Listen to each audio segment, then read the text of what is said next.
Bien, hablando de oración, voy a hablar de la vida de oración de Jesús hoy. Sí. Es muy importante la oración en nuestras vidas. ¿Cuántos tienen un tiempo de oración diario? ¿Sí? ¿Tú sí, hermano? Bien. Tenemos uno que tiene tiempo de oración, 2, tenemos 3, 4, 5, 6, 7, wow, va creciendo la cosa. Bueno, al menos 7 tienen un tiempo de oración. Y la Biblia nos invita a orar en todo tiempo, a orar sin cesar. Lo bueno es que César ya se fue a Chile, entonces ya podemos orar sin él. Bien, entonces es muy importante la oración en nuestras vidas. Si no tenemos oración, estamos sin comunicación con Dios, ¿ves? Porque la oración es la forma en que nos comunicamos con Dios. Pero nuestras oraciones tienen que ser no oraciones bajo una fórmula o bajo un esquema, porque una estructura. Estamos muy acostumbrados a hacer eso, y nuestras oraciones casi siempre son puro te pido, te pido, te pido, te pido, te pido, te pido, y casi todas tienen que ver con cosas materiales, ¿ves? Pocas veces con las cosas de Dios. Entonces vamos a conocer un poco de la vida de oración de Jesús y la forma en que esta misma oración impactó a los discípulos. Hace ratito nos estábamos riendo mucho, no sé si se dieron cuenta aquí, nos estábamos riendo mucho los músicos, porque uno de los muchachos me preguntó, estábamos hablando del judaísmo, y uno de mis muchachos me preguntó, pastor, ¿por qué los judíos se ponen un balón ponchado en la cabeza? Una pelota ponchada en la cabeza. No es una pelota ponchada, por favor, es un gorrito, ¿verdad? No recuerdo cómo se llama, pero parece pelota ponchada, ¿verdad? Pero no es. Entonces nos dio muchísima risa. Vamos a conocer un poquito de la forma en que Jesús se comunicaba con Dios. Cuando conocemos a una persona que desarrolla una actividad en manera sobresaliente, o que nos impacta con su técnica, con su destreza o desarrollo de dicha actividad, por lo general siempre va a haber gente que le diga, enséñame, ¿no? Enséñame a hacer eso, quiero aprender, dime cómo haces eso. Quiero aprender, y siempre queremos que alguien que es muy diestro en algo nos enseñe a hacer lo que él hace. Esto me gusta mucho porque en Marcos capítulo 3, verso 13, acompáñenme ahí, vamos a empezar ahí en Marcos 3, capítulo 13, vamos a orar y vamos a ir a la Biblia.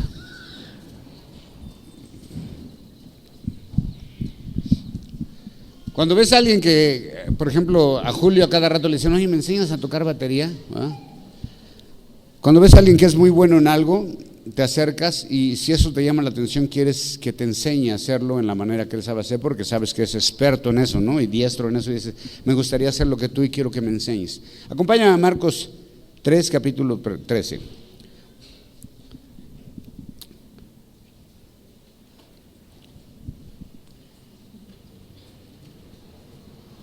Dice, después subió al monte y llamó así a los que él quiso y vinieron a él. ¿Ok? Vamos a orar. Señor, te damos gracias y te pido que estés con nosotros en todas estas porciones de las Escrituras, que nos ayudes a interpretarlas, a vivirlas, a guardar en nuestro corazón, Señor, a ponerlas por práctica en nuestra vida, Señor, en el nombre de Jesús, Señor, eterno Dios. Amén. Ok, entonces vemos que Jesús llama a 12 hombres para discipulado. Después de haber orado, llama a 12 hombres para discipularlos. Estos hombres, Jesús los llama para formar un equipo que tienen que cumplir los planes de Dios.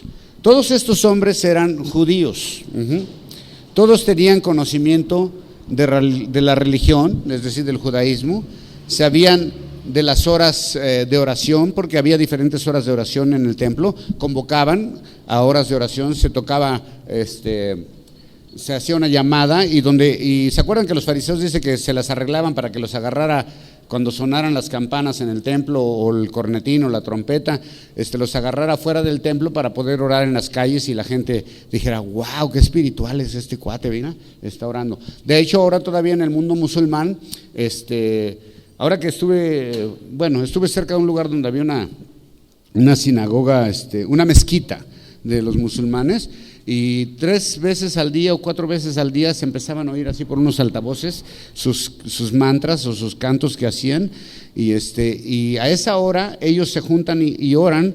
De hecho, alguien me comentó que estuvo en Egipto y que en Egipto hay gente que tiene callo aquí en la frente, un callo en la frente. ¿Saben de qué es? De que cuando están orando, pues se dan, entonces se les hace un callo, ¿no? Algunos lo hacen de forma religiosa. El punto es que cuando llamaban a la oración, acudían, ¿no? Siguen haciéndolo, es como en la iglesia católica, llaman a misa y todo el mundo sabe que es hora de ir a misa. Hay gente que asiste a todas las misas del día, ¿verdad? Conozco algunas personas que viven ahí en todas las misas del día.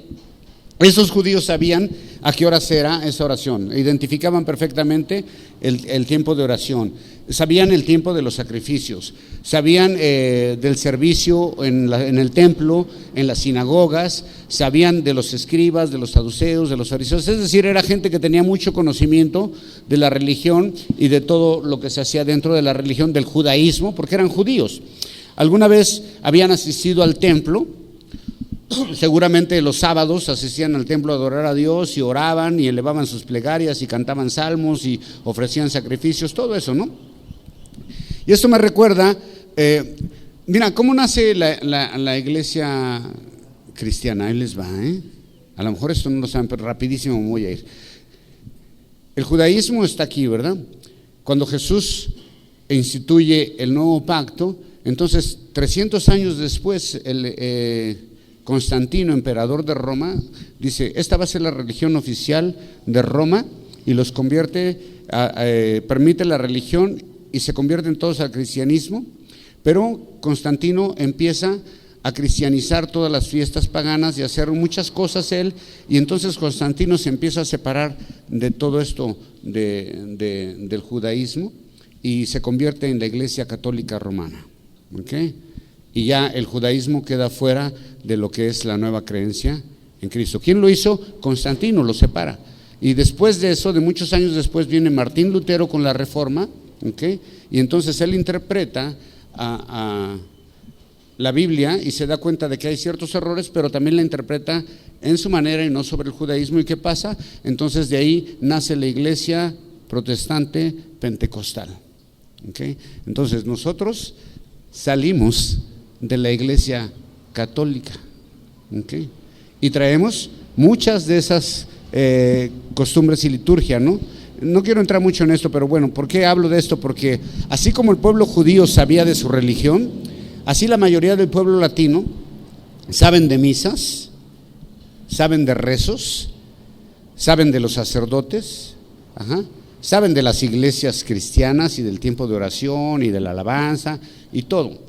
Y como estos judíos, nosotros también algunas veces hemos asistido a este tipo de servicios en alguna iglesia, ya sea católica, ya sea cristiana, y alguna vez hemos orado dentro de la iglesia, igual que cuando los católicos van y rezan. ¿Cómo lo hacemos? ¿Cómo nos enseñaron? ¿Se acuerda cómo nos enseñaron a rezar? Algunos se aprendieron el rosario. ¿Hay alguien aquí que todavía se sepa el rosario? ¿Sí? ¿Verdad que sí? 2, 3 se lo saben. Yo nunca me lo aprendí, bueno, yo no tenía ninguna religión, ¿no? Pero sí, alguna vez lo escuché y dicen cosas rarísimas, ¿no? Como que Santo Niño de Atocha y que Torre de Babel y que Pimpón es un muñeco muy lindo, de que nada. Yo sí he oído que dicen eso, ¿no? ¿No has oído que dicen eso? Dicen muchas cosas así, que Torre de Babel, que quién sabe qué, y van diciendo otras. Bueno, yo la verdad no entiendo mucho de eso, ¿no? Pero, y otros nos aprendimos desde chiquitos, y dígame que no, angelito de mi guarda, mi dulce compañía. ¿Te lo sabes, coño? Sí. ¿Tu hija? Ok. ¿Te lo sabes tú, mago? Está dormido el mago, con lentes oscuros por eso, Bien. Ok. Ya sabe, el que trae lentes oscuros es porque está durmiendo, No es cierto, es puro cotorreo. Ok, entonces nos aprendemos oraciones como mantras, ¿no? De alguna manera. Hay una gran diferencia entre rezar y orar, ¿sí? Pero a veces nuestras oraciones se convierten en rezos. ¿Se ha dado cuenta de eso o no? ¿Se ha dado cuenta que nuestras oraciones se convierten en rezos también? Venimos arrastrando muchas cosas de parte de la iglesia católica, ¿ves? Y algunas iglesias cristianas se han convertido en la versión light del catolicismo. Lucas 11:1, por favor, acompáñeme ahí.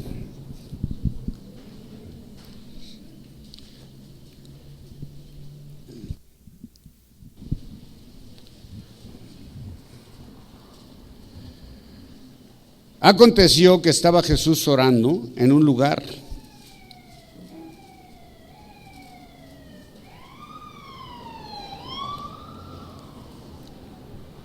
y cuando terminó, uno de sus discípulos le dijo: Señor, enséñanos a orar, como también Juan enseñó a sus discípulos. Wow, me encanta eso, ¿no? Fíjate, ven a Jesús orando y luego alguien se le acerca y le dice: ¿nos enseñas a orar? Nunca te ha dicho alguien, nunca has escuchado a alguien que le dice: pues ora a Dios, y te dice: es que yo no sé cómo orar. Nunca han escuchado eso, que alguien le dice: oye, es que yo no sé cómo orar. Y luego te dicen: ¿me enseñas? ¿Verdad que sí? Y tú le dices: bueno, ahí te va. Y le empiezas a enseñar, ¿no? Rezar tiene que ver con recitar. Porque rezar tiene que ver con repetir una frase de memoria muchas veces, ¿no? Y orar expresa una idea. Pero aún muchas veces nuestra oración se convierte en rezos, como lo dije. Los rezos los podríamos llamar como los mantras mexicanos.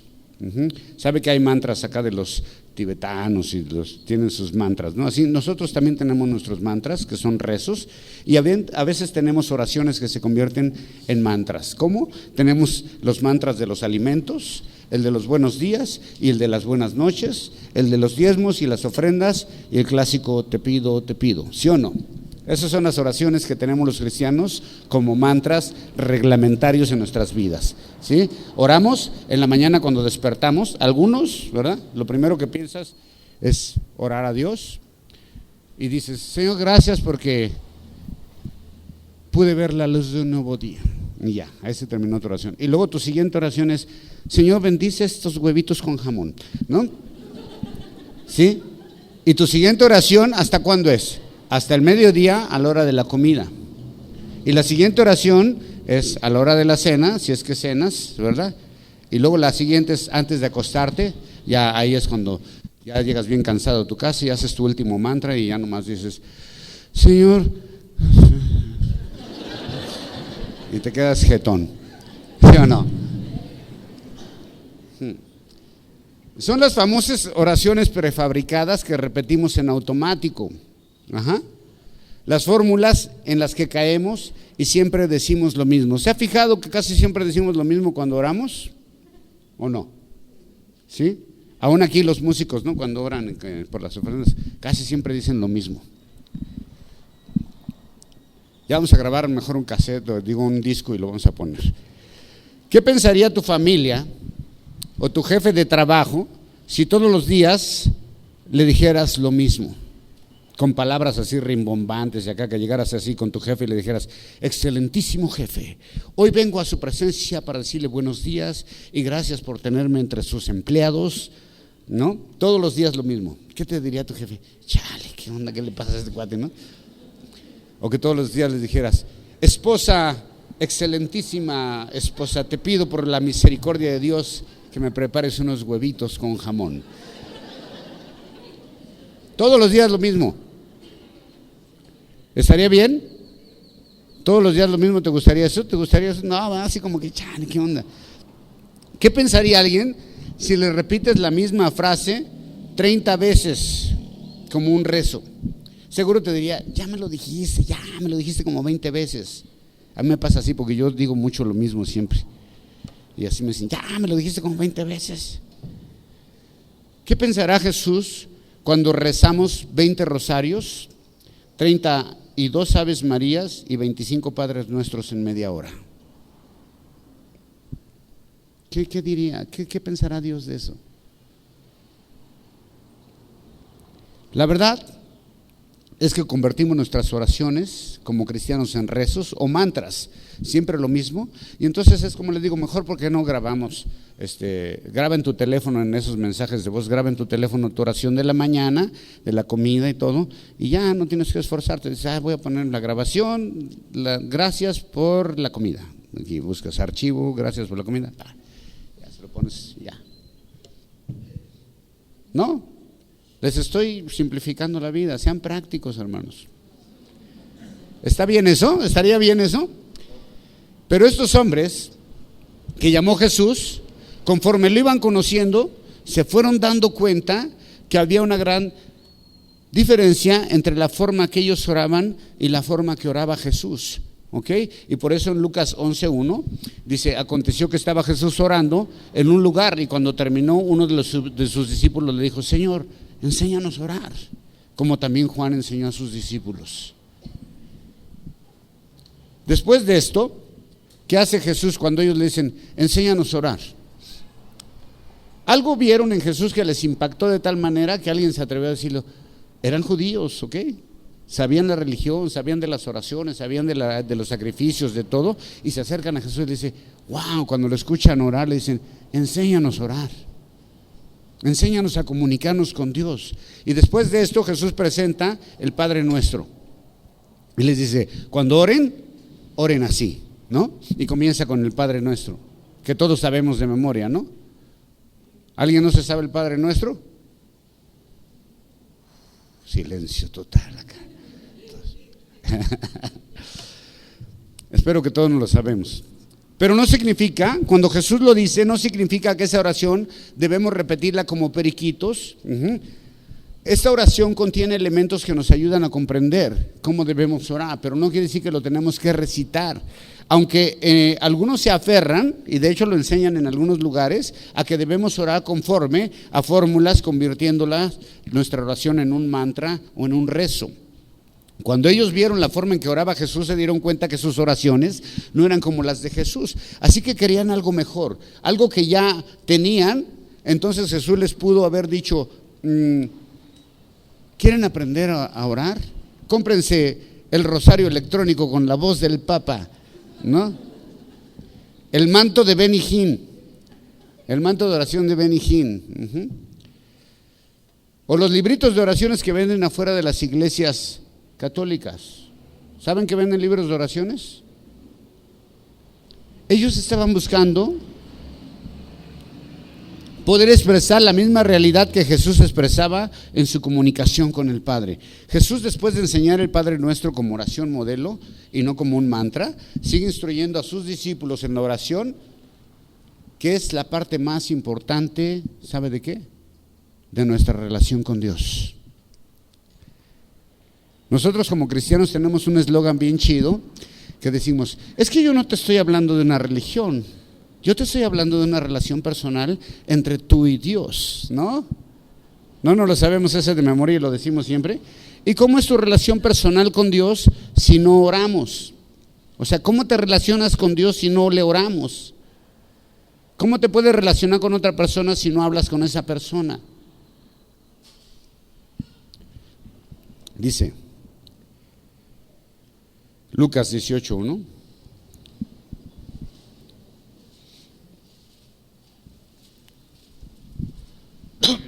Dice, también le refirió Jesús una parábola sobre la necesidad de orar siempre y no desmayar. Primer punto es que orar ¿cuándo? Siempre. Y el segundo punto, no desmayar. Nunca se quite las mallas. 18:7. ¿Y acaso Dios no hará justicia a sus escogidos que claman a Él de día y de noche? ¿Se tardará en responderles? Jesús presenta la parábola de la viuda y el juez, un juez que es injusto, en donde el punto principal es oración continua, insistencia de día y de noche. Esa clase de oración es la que hacía Jesús. Y es la clase de oración que debemos de hacer nosotros también como creyentes. Oración continua. No solo en tiempo de necesidad, no solo los domingos aquí a las 10 de la mañana, que venimos muy poquitos, ¿okay? Sino mantenernos en contacto directo con nuestro comandante supremo, ¿no? Que es Jesús. El resultado es Dios escucha y hará justicia. No lo que tú quieres, ¿ok? Pero sí lo justo. Un soldado que pierde la comunicación con sus superiores, ¿qué crees que le pueda pasar? Que deja de tener contacto con sus superiores, que no está haciendo, que traen su radio y van teniendo contacto, les van diciendo ora por acá y ora por allá, ¿verdad? Y les van diciendo las instrucciones, la policía o cualquiera. Pero si tú cortas esa comunicación, ¿qué crees que te pase? Pierdes la dirección, no sabes a dónde vas, te metes en problemas, todo. Así estamos nosotros, ¿ves? Cuando nosotros dejamos de comunicarnos con Dios, perdemos la dirección de Dios. Primera de Tesalonicenses, capítulo 5, verso 17, aquí está, gracias que ya César se fue a Chile por un tiempo, dice, orad sin cesar. Orad sin cesar. De la misma manera, Pablo instruye a la iglesia de los tesalonicenses a permanecer como en oración continua. La oración debe de ser continua en nuestras vidas. Qué triste, pero déjame decirte que la iglesia batalla tanto en estas cosas, los creyentes batallamos tanto en esto, y es algo muy importante en la vida del creyente, la oración. Las reuniones de oración, hermano, siempre son las más vacías en todas las iglesias. Pero en los convivios viene gente hasta que ni conoces, ¿sí? Pero las reuniones de oración es donde se muestra el poder de Dios, donde adquirimos fortaleza, donde Dios conoce nuestras necesidades, no acudimos. Y Jesús enseñó mucho acerca de la oración, y no solo fue el Padre Nuestro como muchos creen. Jesús enseñó la constancia, la búsqueda de Dios a través de la oración. Acompáñame a Mateo 7, del verso 7 en adelante, y esto es maravilloso. Me encanta todo esto. ¿Ve esto? Qué padre está esto, ¿eh? Esto es hermoso. Dice Jesús, y nos invita a hacerlo. Pedid y os dará. Buscad y hallaréis. Llamad y se os abrirá. Porque a todo aquel que pide, recibe. Y el que busca, halla. Y al que llama, se le abrirá. ¿Qué hombre hay de vosotros que si su hijo le pide un pan, le dará una piedra? ¿O si le pide un pescado, le dará una serpiente? Pues si vosotros, ¿qué dice? ¿Siendo qué? Si vosotros siendo malos, eso me encanta. ¿A quién le está diciendo eso? Ahí le está hablando a los judíos y a toda la gente que lo está escuchando y dice, son mala onda. Y nos queda a todos, dice, pero a pesar de que son mala onda, le saben dar buenas dádivas a sus hijos, cuanto más vuestro Padre que está en los cielos dará buenas cosas a los que le pidan. Así es de que Jesús nos invita primero ¿a qué? A buscar, a tocar puertas y a pedir. Y sabes, para los judíos en ese momento lo que están escuchando de Jesús es un concepto demasiado impactante. Es algo revolucionario, es algo novedoso, porque ellos estaban acostumbrados o enseñados en una oración diferente y religiosa, en los rezos, en los mantras. ¿Ves? Qué diferente esta relación personal en oración con Dios a decir un rosario, ¿no? Qué diferente, ¿no? A decir un mantra, a poderse dirigir directo a Jesús, tocar puertas, buscar. Y todo esto implica acción, ¿no? Todo esto son tres cosas que implican acción, desde el pedir, buscar y tocar puertas. Tiene que ver con acción, tiene que ver con algo que tú tienes que hacer. Mateo 5,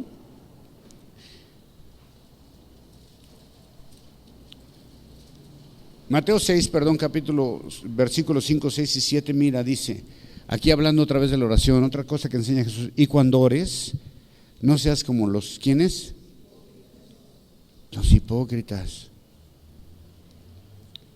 Porque ellos aman el orar en pie en las sinagogas y en las esquinas de las calles.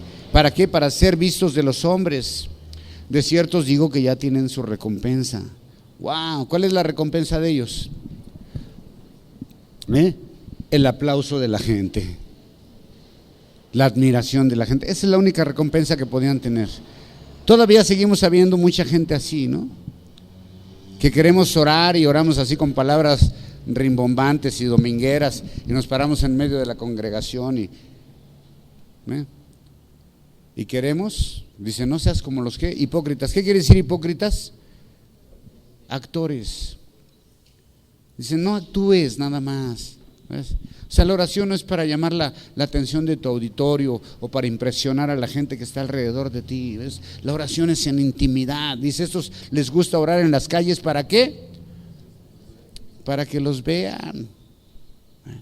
Qué triste es cuando queremos aparentar ser espirituales y usamos este tipo de situaciones para que la gente nos vea y digan: wow, qué bonito ora la hermana.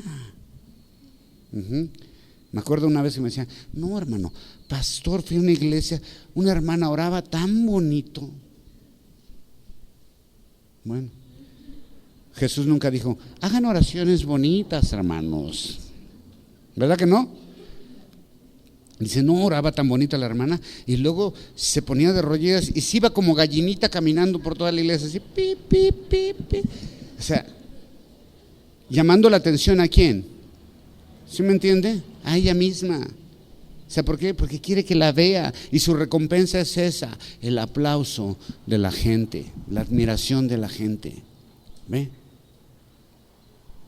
Pero sí dice aquí que: mas tú cuando ores, entra ¿en dónde? En tu aposento, y luego ¿qué?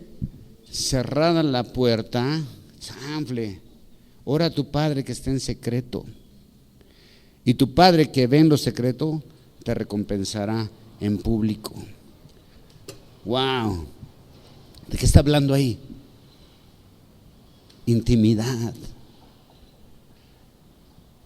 La oración deben de ser momentos tan íntimos con Dios. ¿Ves? Entonces, ¿qué dice? Métete a tu recámara, cierra la puerta, y empieza a hablar con Dios en intimidad, en secreto. Qué bonito, ¿no? ¿Lo ha hecho últimamente eso, hermano? ¿Sí? ¿Lo ha hecho últimamente eso? Decir: ¿sabe qué? Ahorita vengo, ¿no? Y pones ahí tu letrerito: no molestar, afuera, recién casados, ¿no? ¿Sí? ¿Me entiendes? O sea, vas a entrar en intimidad con Dios en una manera muy personal. Vas a revelar a Dios tus deseos, tus peticiones, tu corazón, y Él en secreto te va a oír. ¿Sí? Ese es el punto. Y orando, no uséis vanas repeticiones, como los gentiles que piensan que por su palabrería serán oídos. Aquí ya no está hablando de los judíos, ¿verdad? Dice: como los gentiles que piensan que por su palabrería serán oídos. El concepto de Jesús acerca de la comunicación con Dios era diferente a la que ellos conocían. No había patrones, no había intermediarios, no había obstáculos entre el orador y Dios. Era como un teléfono rojo, como el que tiene Batman en aquella serie viejita, que el comisionado, el jefe O'Hara, ¿verdad?, que nomás levantaba el teléfono rojo y ¡fum! ¿Con quién era la comunicación directa? Con Batman. Así tú también tienes un teléfono rojo. ¿Ves? Cuando entras en esa habitación y cierras la puerta y levantas el teléfono, no tiene ni para marcar números, no tiene teclado. Es comunicación directa. Cuando lo hables, ¡fum!, luego te contesta Dios. Sí, diga. Ok, wow. ¿Estás ocupado? Te va a decir: no. ¿Te agarro ocupado, Dios? Un poquito, no. Va a decir: no, para ti nunca estoy ocupado, dime, ¿qué te puedo ayudar? Pues quiero una casa, un carro. Trabaja. Prosperidad. Punta de chambear. Ok, entonces Jesús dice: aquí está mi teléfono. Úsenlo. ¿Cuál es el teléfono de Dios? ¿Quieren que se los dé? ¿Lo quieren apuntar? Apúntenlo. Es 3:33. Jeremías 3:33. Ese es el teléfono de Dios. Échale un fonazo a Dios. ¿Qué dice ahí en Jeremías 3:33? Clama a mí y yo ¿qué? Te responderé. ¿Ok? Ese es el teléfono de Dios. No tiene WhatsApp ni Facebook, nada. El teléfono sí. ¿Ok? Jeremías 3:33. Clama a mí y yo te responderé. Ellos vieron en Jesús el ejemplo. Cuando lo veían alejarse, Jesús a veces los dejaba, ¿ves? Les decía: ahorita vengo. ¿Dónde vas? Échame un cigarrito allá atrás. Nada, ahorita vengo. ¿Dónde vas? Voy a buscar de Dios. Cuando lo veían alejarse, y pasar toda la noche en oración con el Padre? Igualito que nosotros, ¿no? ¿Quién ha pasado toda una noche en oración con Dios, platicando con Dios? ¿Quién? Híjole, está difícil. Yo no aguanto mucho las desveladas. Y luego desvelarse, hablando con Dios. Lucas 5:15 dice: pero su fama se extendía más y más, y se reunía mucha gente para oírle y para que le sanase de sus enfermedades. Dice: mas él se apartaba a lugares desiertos y ¿qué? Y oraba. Mucha gente venía, la fama de Jesús iba creciendo por todo lo que hacía y llegaban miles de personas a querer estar con él, a que lo sanara, a que les hiciera milagros, a que hablara, a escuchar sus mensajes. Y Jesús decía: aguántenme, ¿ves? Antes de todo esto, primero tengo que orar. ¿Para qué? Para recibir el poder de Dios, ¿ves? Jesús no actuaba por su propia cuenta, tenía el poder de Dios y ese poder venía a través de la comunión que tenía con Dios. Queremos ver milagros en nuestras vidas, queremos ver muchas cosas y ni siquiera oramos. O sea, ¿cómo? ¿Cómo van a suceder las cosas si no oras? No tienes un tiempo de oración, no tenemos un tiempo de oración. Jesús iba creciendo en fama, pero Jesús nunca perdió de vista de dónde venía su poder para sanar y para hacer todas las cosas que hacía. No perdía de vista de dónde venía su poder para predicar la palabra. No confiaba en eso. ¿Te imaginas? De repente te empiezas a hacer famoso y la fama te gana y viene mucha gente a ver al pastor famoso que, y el pastor famoso, por atender a la gente y por estar haciendo eso, deja su comunión con Dios. ¿Sabes qué pasa? Pierde su poder, pierde lo que había en él, que no era su poder, era de Dios, ¿no? Jesús no confió en eso, sino en la intimidad con Dios. Y antes de ministrar, antes de hacer milagros, siempre estaba en comunicación directa con Dios. Eso es lo más importante, ¿ves? Tú no puedes salir a hacer la obra de Dios si antes no has estado en comunicación con Él. No puedes ir a hacer misiones si antes no has estado comunicado con Dios. ¿Okay? No puedes venir a exponer un mensaje de la palabra de Dios si antes no has tenido comunión con Dios. Los discípulos lo veían tomar tiempo a solas con Dios. A pesar de la fama, Jesús siempre tomaba tiempo a solas con Dios en oración. Lo veían levantarse temprano para ir a checar el Facebook. No, lo que hacía desde el amanecer era que ir a buscar a Dios. Pasaba la noche en vela y no en la computadora, en las redes sociales, no. Pasaba la noche en vela con Dios. Hermanos, ese es un mal de nuestra generación, ¿no? La tecnología, ¿okay? Es un mal de nuestra generación, un mal muy malo, ¿okay? Si tú pasaras el tiempo que pasas en las redes sociales en oración, tu vida sería otra cosa.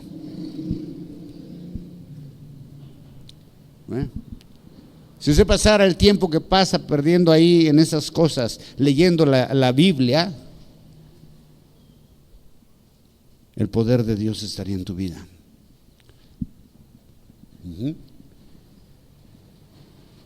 Si empleáramos el tiempo que empleamos en estar viendo televisión y enviando mensajitos, lo usaras para tener comunión con Dios, ¿qué pasaría? Si invirtiéramos el tiempo que pasamos en chismes, en el arreglo personal o en tus gustos, y lo usaras en oración, aunque anduvieras despeinada, ¿sabes qué pasaría? No andarías arrastrando la cobija, como muchos creyentes andan arrastrando la cobija. ¿Por qué? Porque no tienen comunión con Dios. Vienen arrastrando la cobija. Pastor, ore por mí. ¿Lees la Biblia? Pues viene como un mes que no. ¿Has orado? No, pues tampoco. Pues ahora andas así. ¿Sí o no? Que si no tiene la culpa el indio, sino El que lo hace su compadre, va. Marcos 1:35. Levantándose muy de mañana, mira, siendo aún muy oscuro, salió y se fue a un lugar desierto y allí ¿qué? Oraba. ¿A qué horas? Cuando era todavía muy oscuro, muy de mañana, antes de que comenzara el día, es decir, todavía ni siquiera salía el sol y Jesús ya estaba en su primera actividad y más importante, que era ¿qué? Orar, ¿sí? Ese es el ejemplo a seguir. Cuando te levantes muy de mañana, antes de que salga el sol, lo primero que tienes que ir a hacer es ¿qué? A la presencia de Dios, a orar. ¿Está de acuerdo o no? ¿Lo van a hacer o no? ¿Sí? Alguien dijo yo no. Muy bien, qué sincero. Bien. Nosotros decimos que tenemos una relación personal con Dios. Ya lo dije, el eslogan más trillado del vocabulario cristiano. Pero la verdad es que solo lo decimos, pero no lo vivimos. Tener una relación personal con Cristo es vivir en intimidad con Él. No solo cuando hay problemas, porque en lo general siempre acudimos a Dios cuando ya estamos con el agua hasta acá, ¿verdad?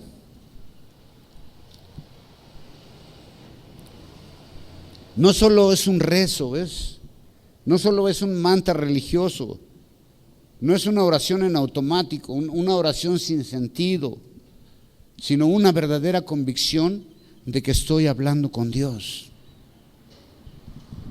Cuando haces la oración, ¿estás convencido de que estás hablando con Dios?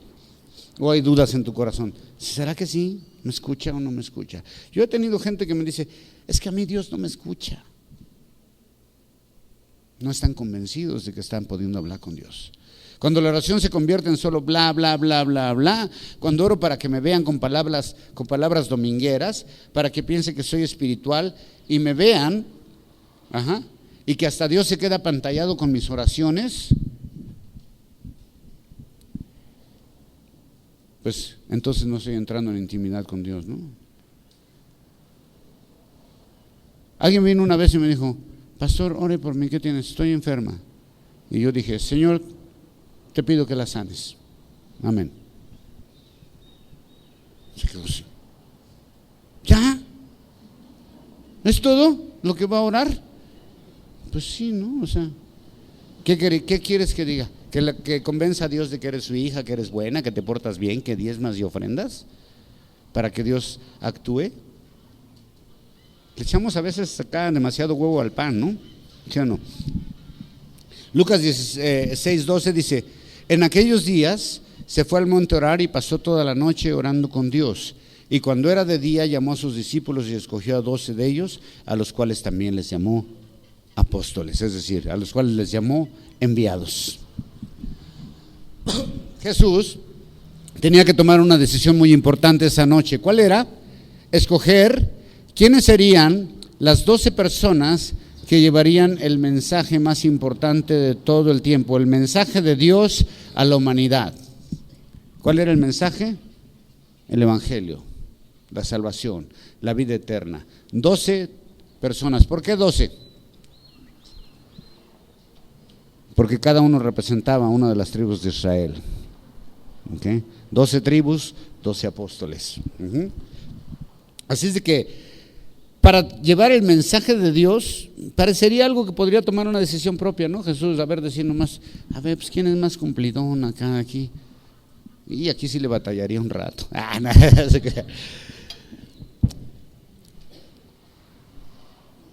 No tomó una decisión basada en su apreciación o en sus sentimientos, sino que va a pedir la dirección de Dios. Y aunque esto puede parecer algo muy simple, escoger un equipo, Jesús sabe que lo debe hacer bajo la dirección de Dios. Y bueno, y aún así dentro de ese equipo estaba ¿quién? Judas, Tomás el incrédulo, el cobrador de impuestos, varios acá medio, pero Dios dijo, esos son. Nosotros a veces llevamos oraciones a Dios que no tienen caso, ¿no? Oraciones que realmente Dios no va a contestar. Las escucha, pero tal vez no las conteste como: Señor, ayúdame a robar un poquito más en mi trabajo. Señor, ayúdame a ser un buen mentiroso. Consígueme una pareja, pero que sea guapo y que tenga dinero, no importa que no sea cristiano, ¿no? Pero para los discípulos había algo que era evidente: la vida de Jesús en oración era clave de su exitoso ministerio, era la clave de su poder, era el punto medular de su vida. En el libro de Lucas es un libro que destaca la vida de oración de Jesús, así que encontramos a Jesús orando en todo momento, en diversos momentos, pero sobre todo en los momentos claves de su vida. Al inicio de su ministerio, cuando fue bautizado, ¿se acuerdan? Mientras oraba, se abrió el cielo. Y al final de su ministerio, ¿cómo terminó Jesús? Orando, aún en la cruz. Así que vemos a Jesús orando desde el inicio de su ministerio hasta el final de su ministerio. Su vida estaba centrada en la comunión con Dios, pero nos es difícil muchas veces seguir el ejemplo de Jesús en cuanto a su vida de oración y nos justificamos con frases: bueno, pues Jesús porque era hijo de Dios, o bueno, él se dedicaba a eso. Yo no soy Jesús, yo solamente soy un humano y pues tengo sueño. Y si piensas así, acompáñame al libro de Hebreos, y con esto estoy por terminar. Me quedan unas 2 horas más nada más. Acompáñame a Hebreos. Ya se aburrió, ya se cansó, ve. Rápido nos queremos ir de la presencia de Dios. Hebreos 5. Si tú piensas que Jesús era hijo de Dios y que no sentía igual que nosotros y que por eso era su fortaleza y todo, mira lo que dice Hebreos 5:7. Y Cristo, en los días de su carne, ofreciendo ruegos y súplicas con gran clamor y lágrimas al que le podía librar de la muerte, fue oído a causa de su temor reverente. Y aunque era hijo, por lo que padeció, aprendió la obediencia. Y habiendo sido perfeccionado, vino a ser autor eterna de la salvación para todos los que le obedecen.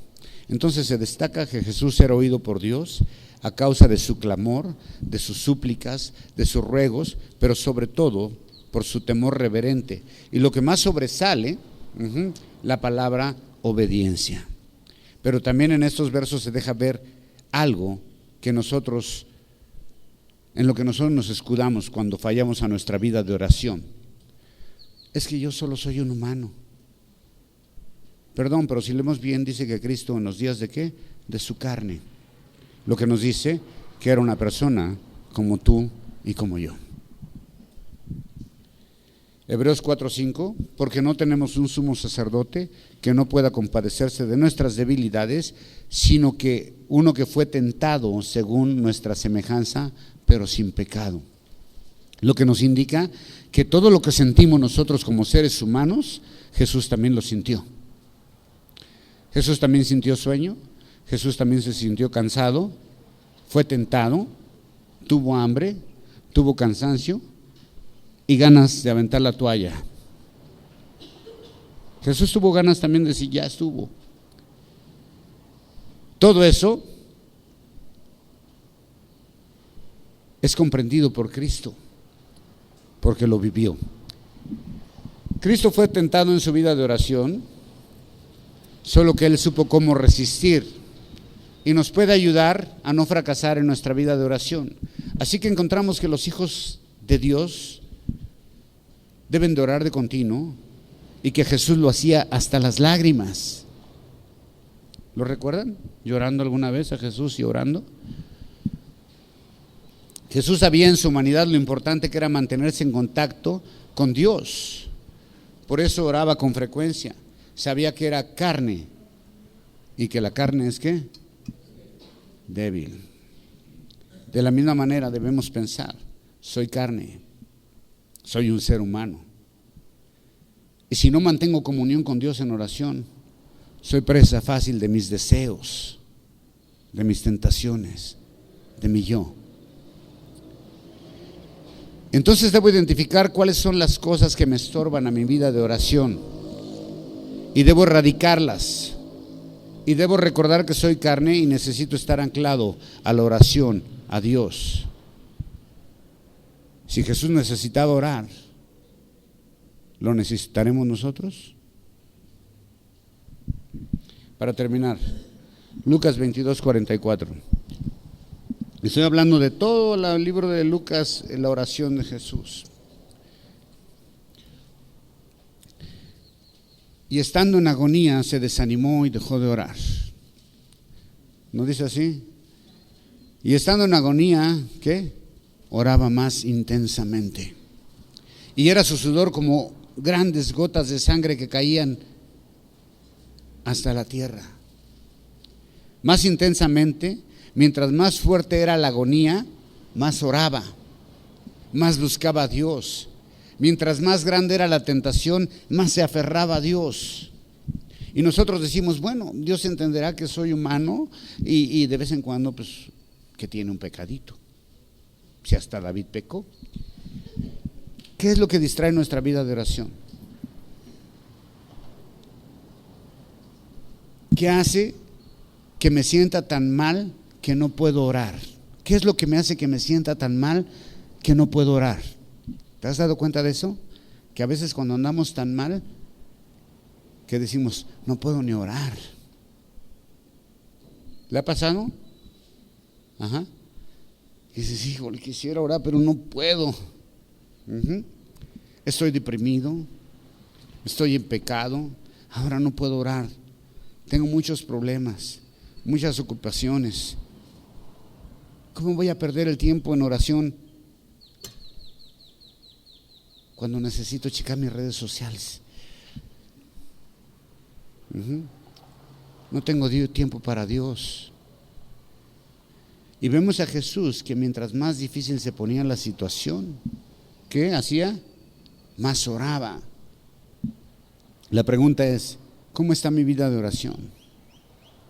Porque ¿sabe qué? Sin oración no hay comunión con Dios. Y sin comunión no hay dirección. Y sin dirección estamos perdidos.